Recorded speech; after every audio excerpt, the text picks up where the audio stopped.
Good evening everyone. পৌষ পার্বণ উপলক্ষে আমি বাড়িতে পাটিসাপটা বানিয়েছিলাম।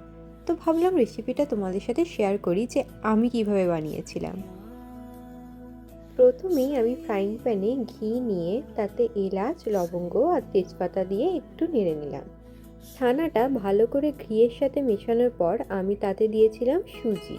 এরপর আমি তাতে ফোটানো দুধ দিয়ে দিলাম।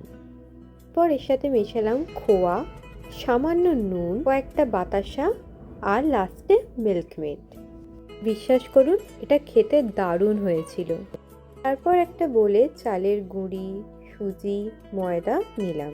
এরপর তাতে সামান্য নুন, স্বাদ মতো চিনি আর দুধ দিয়ে ভালো করে ব্যাটারটা মিশিয়ে নিলাম। এরপর এই তাওয়াটাতে ঘি ব্রাশ করে ব্যাটারটা দিয়ে মাঝে পুরটা দিয়ে রোল করেই আমার পাটিসাপটা হয়ে গেছিল রেডি।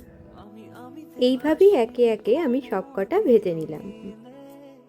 তোমরাও জানিও তোমরা কিভাবে পাটিসাপটা বানাও, তাহলে আমি নেক্সট টাইম তোমাদের মতো করে ট্রাই করব।